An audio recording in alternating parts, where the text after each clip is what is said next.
Ya, tentu kalau kita anggap pandemi sebagai sebuah ekstra ordinary, sebuah kejadian ekstra, maka pelayanan publik pun harus bergerak ekstra gitu.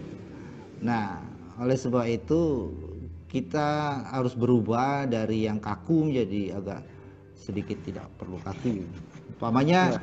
saya memperhatikan betapa sulitnya debitur ketika dia sedang berada di Jambi, dia harus keluar menyerahkan darahnya ya untuk dirapid untuk memberikan pelaporannya gitu. Ini perlu reformasi juga. Padahal di Jambi ada Polsek juga, ada Polres, bisa Ya. saja dicatatkan di sana. Kita tahu BAP memang harus di hadapan pejabat memberi keterangan Ya. itu, dan Beda. seperti ini harus kita reform kalau menurut saya.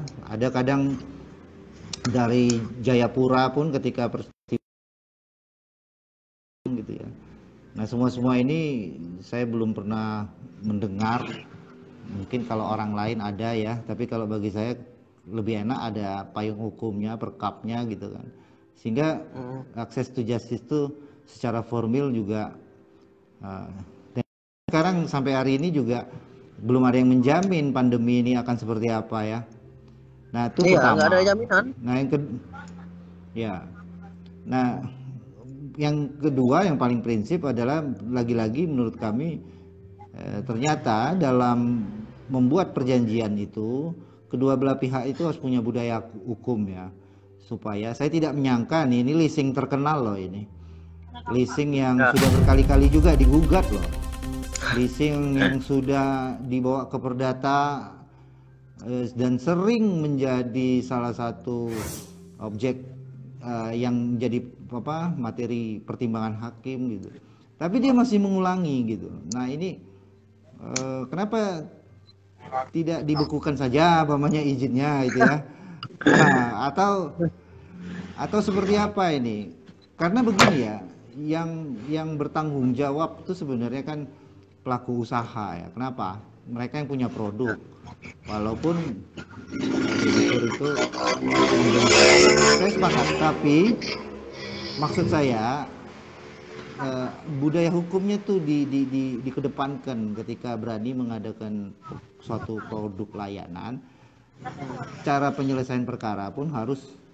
Nah, saya perhatikan juga jangan-jangan mereka legal officernya di kantornya, sehingga penanganan perkara cenderung dilakukan di bawah kendali adab ya, adab advokat, pemain kan punya peradaban hukum gitu. Nah, saya duga leasing ini masih banyak tidak punya jasa PH-nya atau menganggap tidak perlu gitu kan. Bukan saya mau jadi PH-nya, tapi saya perhatikan dari Ya itu hampir bonus, Bang. 20, enggak juga. Karena saya hampir dengan 20 leasing ini saya enggak ada ketemu dengan PH-nya gitu. Tanya aja sama Pak Ya itu Berry, mungkin advokat, nanti kalau kapan-kapan bro telepon, itu kita nggak ya. berhadapan dengan PH-nya. Nah, tapi sekali ini kan soal pidana, pidana bukan ranah saya kan, pidana itu Ya. ranah Pak Berry lah. Kalau saya ini Ya kalau negosiator berbicara saja. ranah kan memang lebih tepatnya seorang advokat lah yang berbicara tentang hukum ya, Bang ya. Siap.